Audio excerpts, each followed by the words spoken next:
we currently about to start our crop.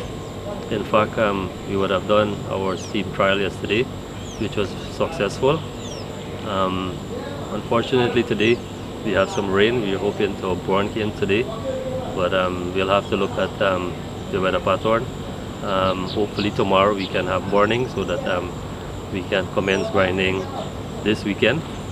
Having said that, at HR we're currently in the view of employing people and renewal reinstatement. Renewal reinstatement would have started a few weeks ago. That is in preparation for the starting of the first crop, for the second crop that is. So far it's been people have been coming in gradually, not to our expectations.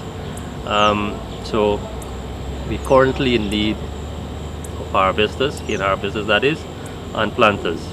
Overall we have an establishment of 2499, and to date we have just around 1800 persons on roll. So that speaks for itself. So we have a lot of vacancies, especially as I said, harvesters and planters. We have vacancy in other areas, for example, spray hands, chemical weed control. We have rot hunters. We have some other vacancies in other areas. But the key areas that we're looking currently are the planters and harvesters. Just to add is that for last crop, that's the first crop of this year, our attendance at work were not to our expectation. There were several factors that contributed to that. However, it was around 56%. We would like to have an attendance around 85%.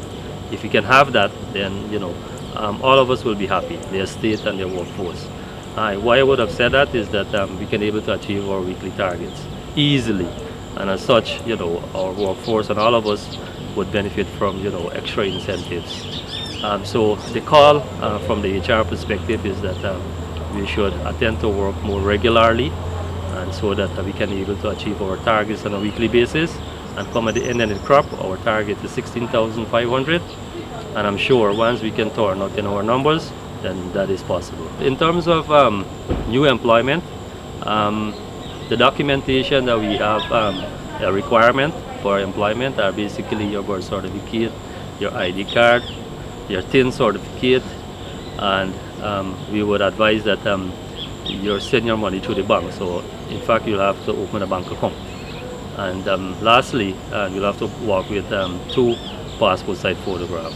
Simple as that. You come into HR department and we'll guide you through the process. A very simple process.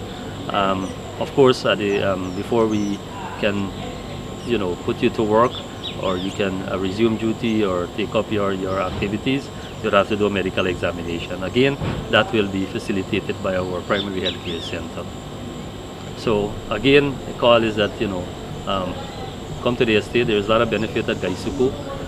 Some are short-term benefits and some are long-term benefits. So while people on the outside might see Gaisuku sometimes that they draw and they work compared to the private sectors, but we have a lot of benefits, right? And as I said, some are long-term and some are short-term. So the call is again from the HR perspective that we come to for employment at Blairmont Estate Proceed as it is now. For information's sake, our working hours is from 7 to 11, 12 to 4, Monday to Friday. Once you come in, the office doors are always open. Of course, as I said, always open. We also follow COVID-19 protocols, and so you have to ensure that you abide by it. So feel free at any time to visit us here at the HR department, Blairmont Estate.